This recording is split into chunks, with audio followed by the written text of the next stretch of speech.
Okay, here we are back again with section 6.6, and this will be part two. So we're taking a look at the standardized test example, and we're going to look at the midsegment of a trapezoid. And it's a gridded in response, which basically means that it's not a multiple choice question, and you're going to have to grid in whatever your answer choice is into a pre-prepared box. Anyway, in the figure, LH is the midsegment of a trapezoid, FGJK. What is the value of X? And so this kind of harkens back to the relationship we found out about the bases, right? So you remember if we take these two bases, the average, we add them up, and the sum of them, the average of them would give us this guy here. So what does the equation look like? Let's go ahead and write that out. So I know that FG plus KJ, right?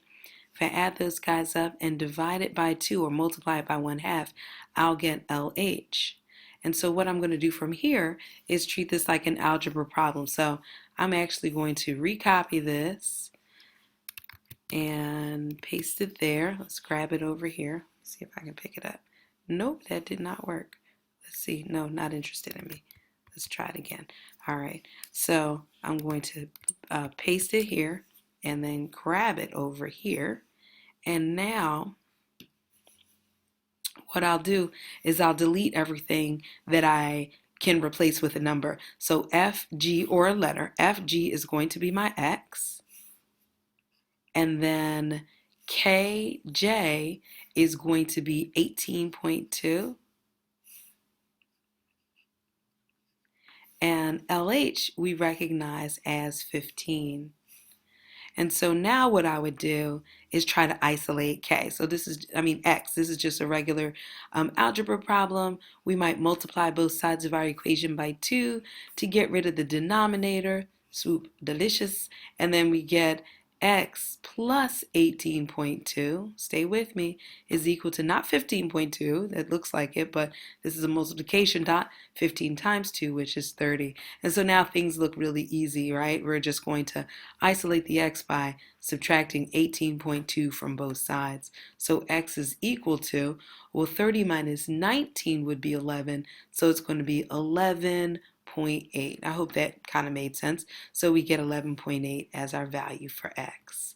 So we've got to use that relationship with the mid segment is equal to the average of the bases. All right, so we got some information about these kites. Remember, kites are these quadrilaterals where where they have two pairs of congruent sides, but those congruent sides aren't congruent to each other. So if a quadrilateral is a kite, meaning you got that set up, then the diagonals are perpendicular. So when you got a kite, the diagonals will be perpendicular. If the quadrilateral is a kite, the next theorem says, then exactly one pair of opposite angles are congruent. So not both pairs of opposite angles, but only one pair of opposite angles are congruent. And that's kind of cool. If you could imagine drawing this diagonal, right? We just broke this kite up into two triangles that are congruent by side, side, side, side, side, side. You didn't think we were going to get back there. And then you can say that J and L are congruent to each other by, what is it?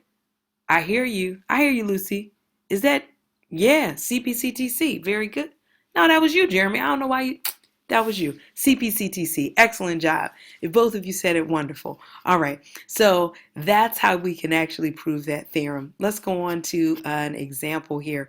So use the properties of kites. So here we have an FGHJ. This is a kite. And we're going to find the measure of the angle GFJ. We're going to find the measure of this angle here. So what did we find out up here? We found out that the two angles are congruent. Exactly one pair of angles are congruent. And basically you can see that they're going to be the angles that happen to be between the congruent sides, right? So like this side is congruent to this side, and no, I'm saying this side is congruent to this side, and this side is congruent to this side. And so if we make this, we make two, you know what I'm trying to say?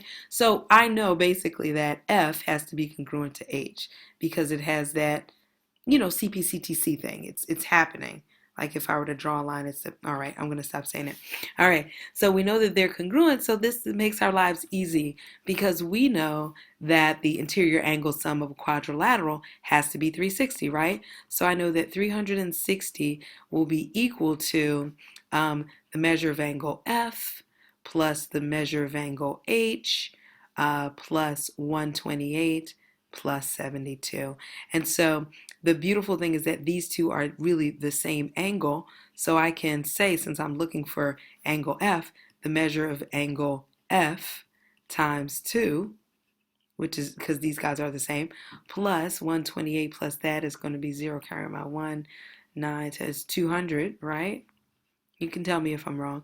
So I have 200 there, and then I'm going to subtract 200. I get 160 is equal to 2 times this angle here. I'm going to divide both sides by 2, and I get that 80 is equal to the measure of angle F. Is that all right?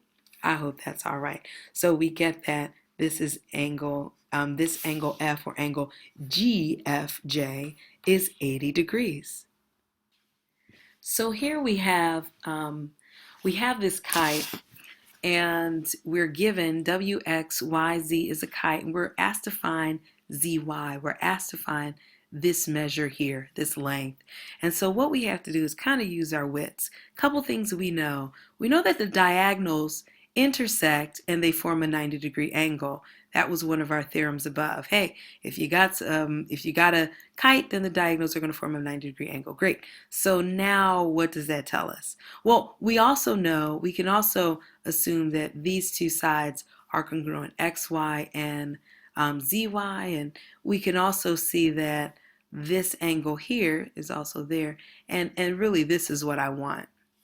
I want to be able to say that this triangle right here has the property of being a right angle triangle, because what this gives me is the opportunity to use the Pythagorean theorem.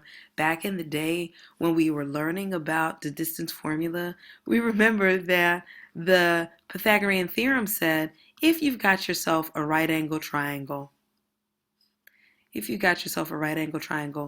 the legs of that right angle triangle, the parts that come together to make that right angle, will be called A and B, and the other side is the hypotenuse. We're going to refer to it as C. Anytime you have this situation, the sides will relate in this glorious fashion. And because we have that and we've got this right angle triangle, we can find this ZY, which happens to be the hypotenuse of this very peachy right angle triangle. So I'm going to go ahead and apply that thing. You guys knew it was coming. So I have 24 squared, that's one side, plus 8 squared, that's the other side, is equal to ZY quantity squared, all right? And so if I take my time and do this, I know this is just going to be 64. 24 times 24 is equal to 576.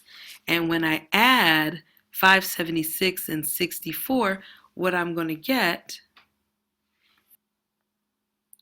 is 640, which is equal to my ZY squared.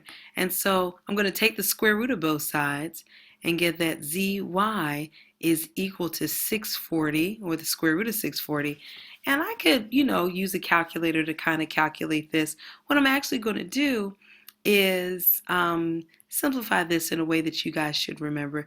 This is 64 times 10. The square root of 64 is 8, so I get 8 root 10. You guys remember doing this back in the algebra days? Hopefully so. And so that's my answer. That's a number too. It doesn't look like a beautiful number because you're like, I don't know what it is, but it's a good enough number for us today. It'll be somewhere a little bit above 25, something like that. All right. Hopefully that made sense, and hopefully this was just the most enjoyable lesson hopefully you guys got it and it made sense. I know it wasn't the most fun lesson, but it was all right.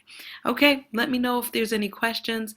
I look forward to chatting with you guys soon. And this is the end of the chapter. So that means like a test should be coming up. Let me know if you're ready. We'll talk. Bye-bye.